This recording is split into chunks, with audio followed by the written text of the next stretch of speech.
Hi ladies and gentlemen, this is Mr. Green and this is your video for pre-cal for the law of cosines. We're starting Unit 5 and I think that Unit 5 is much easier than the identities in Unit 4 because we're going to be doing some application work, and I think this has a little bit more meaning for everyone. It actually is a little bit easier to do. Remember, due dates, we do close things after 28 days, so if you have zeros out there, they do start causing you problems with your grades, so you want to make sure you get them taken care of. Okay, so the law of cosines. Now remember, we've been dealing with the trigonometry, and it's always dealt with these little right angles here. Well, what happens if we have a wrong triangle? That means no right angle. Well, then the Pythagorean theorem falls apart, doesn't it? Well, what we have done is we can take, these Pythagorean theorems and these trigonometric functions that we've got here, the SOHCAHTOA that we've got right here, and come up with a new way of doing things called the law of cosines. Let me show you how it works. If we just assume that this is the angle that we want to find, A right here, then we can look at the Pythagorean theorem, a squared plus b squared equals c squared, and they're wanting to find angle C over here, okay? And so what we've got is a squared plus b squared equals c squared. Notice how it says a squared plus b squared, exactly the same. C squared over here, exactly the same. But we have this little adjustment that we make to the Pythagorean theorem. It's 2 times a times b times the cosine of this angle. Now, what that cosine is going to be, it's going to be less than 1.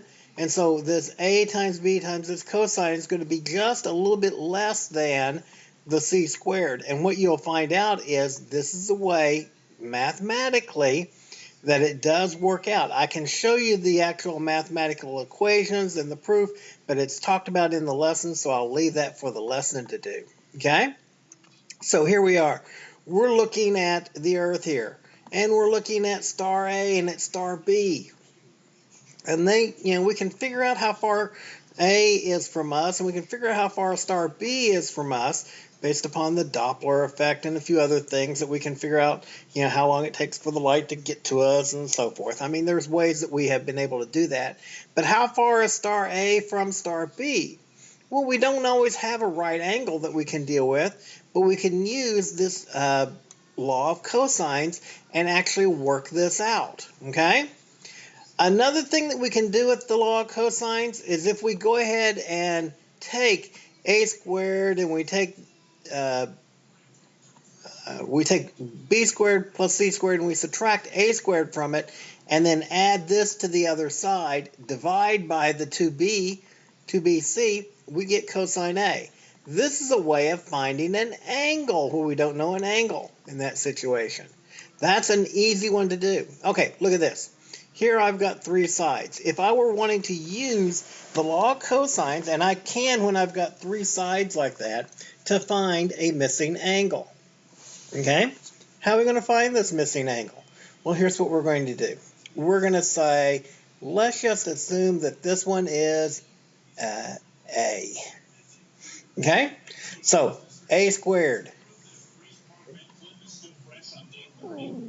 Let's see here. If we're going to find A, then it's going to be b squared plus c squared minus a squared divided by 2bc will equal cosine A. Okay? Where did I get that from? Well, if you go back here and look at this one, it's right here. B squared plus c squared minus a squared is equal, divided by 2bc is equal to cosine A. Right? Well, all I got to do is plug the values in for this, and I'll have 10 plus 14.7 minus 15.2, these are all squared, divided by 2 times 10 times 14.7, and that will be equal to cosine A. Well, I can use my calculator.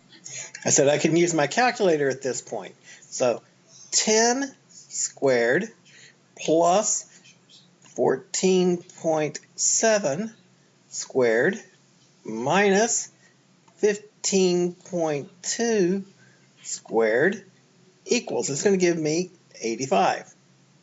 And if I divide that by 2 times 10 times 14.7, I will get 0.289. Now, if I take the inverse cosine of that number, I'm going to plug that number in by pressing second answer, and it puts that number in there, like that, and hit enter, it tells me that my angle is 1.27. Now, I bet you I'm in radians, aren't I? I am in radians. Okay? So I need to be in degrees here. Okay? So I'm going to go back to degrees here. And I'm going to say inverse cosine of 0.2893 parenthesis, and I will get 73 degrees. 73.2 degrees. 73.2 degrees. Can you see how I did that? I just used this side is the way this triangle. I've got all three sides on it, and that way I can use the law of cosines to work it out. Okay?